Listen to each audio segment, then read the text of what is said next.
This is Hit and Run. Oh, yeah, hit and run, baby. This is what it is.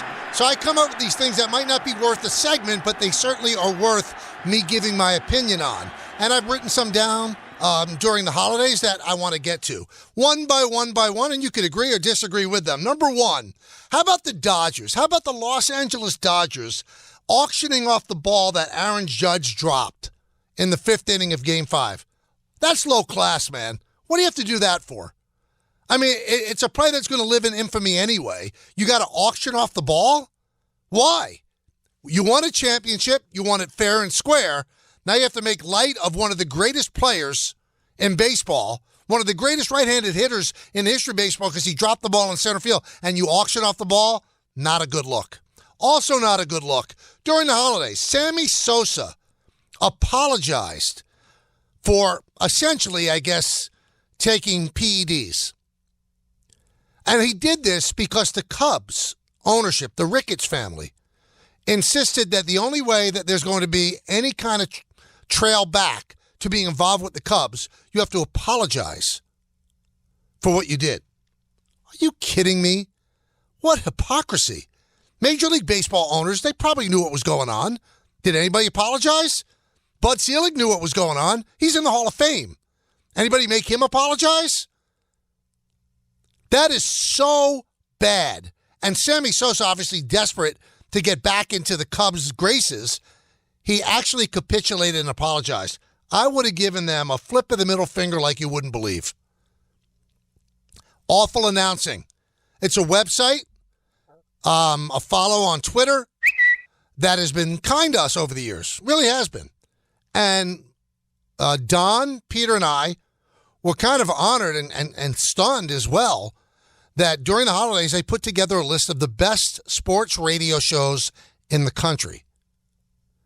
And they named our show as the best sports radio show in the entire United States in 2024. Is that right? That is right. How about going out on top? 2024, the best radio show in the world. I love it. Love it. So C.J. Stroud's teammate gets his leg destroyed in the game, Texans quarterback. And on television, they're showing him crying. And people actually on social media are mocking him because he's crying. What does this world come to?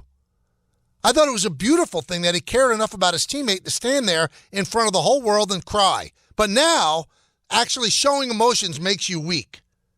Love it. I just love it. I love what we've become as a world and as a human species. There's nothing anymore that's redeemable about anybody. College football selections, they were criticized terribly. And one of the things that I kept seeing, well, they didn't pick the best matchups. They should have picked the teams that were the best, even if they had 3 losses. Why? So one of the big things, why didn't Alabama get in? Well, Alabama actually didn't get into the college football playoff. And then in the bowl game that they played, they got their backsides handed to them. But here's my problem with that thinking. Are you going to pick the best matchups, the teams that you think are the best? So it doesn't matter if you lose 3 or 4 games? So that means that the 12 games during the regular season mean absolutely nothing? Lunacy. Imagine if you do that in other sports. So a team could be hurt in Major League Baseball. Let's just say the Yankees. Yankees are hurt. But by the end of the season, they've got 78 losses, but they're healthy now. You're going to make them in the playoffs, or did the regular season actually mean something? It's a grind, baby. You don't get to be in there because you're a big-name college team. You get to be in there what you do. You can't lose 3 games and easily get into the college football playoffs. I think it's a terrible, terrible argument. Pete Alonso. His market is drying up if it's not arid right now. So there are rumors out there that the Mets have offered him 3 years, $90 million. It has not been substantiated, but those are the rumors, and he turned it down.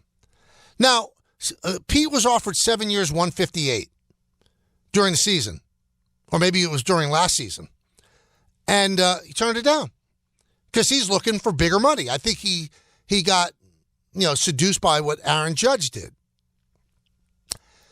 Friendly reminder to Pete, you ain't Aaron Judge. You're not half the player Aaron Judge is. You're a good player. You're not Aaron Judge. You're not him defensively. You're not him average-wise. You're just not him. So he fires his agent and hires Scott Boras. Now, Scott Boras obviously wants to get more than the 7 for 158. I don't think it's out there. I don't think the Mets should extend themselves one bit because he's a homegrown Met. What are you worth? What are you worth on the market? You wanted to test your value, and your value right now says there's no market for you. Yankees signed Paul Goldschmidt. Christian Walker signed.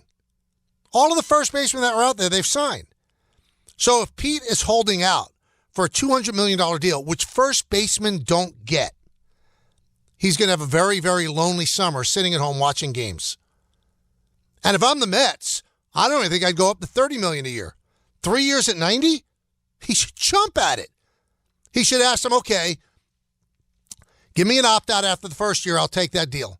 And then if he hits 58 home runs, maybe there will be a bigger market for him. But he's a 30-year-old first baseman. And if he thinks he's going to get more money, it's not there. I feel sorry for him.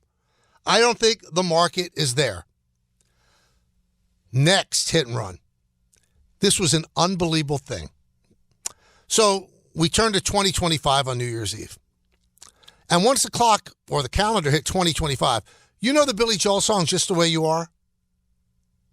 Do you know that the Billy Joel song, hit Just the Way You Are, when it was released, I believe it was 1977, is closer to the Depression than it is to the present day?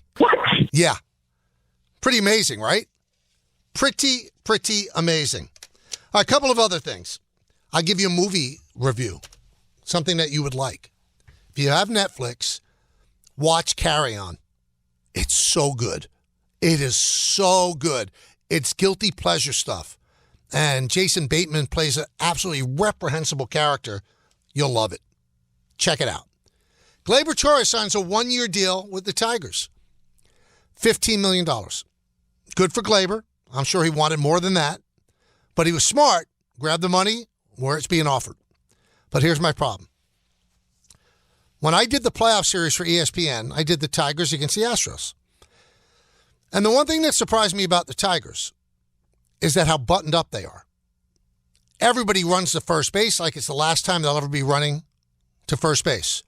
They run the bases very, very well. They're fundamentally sound. And they try to play as good a defense as they possibly can. So my question is, and I don't mean this as a knock on Gleyber, because Gleyber's a good offensive player. What do they see in Gleyber Torres that fits into the way they do business now? Gleyber plays the game at a casual pace, and it frustrates a lot of people. I just don't see how it fits what the Detroit Tigers do. It's a very, very odd fit with the Tigers and Gleyber.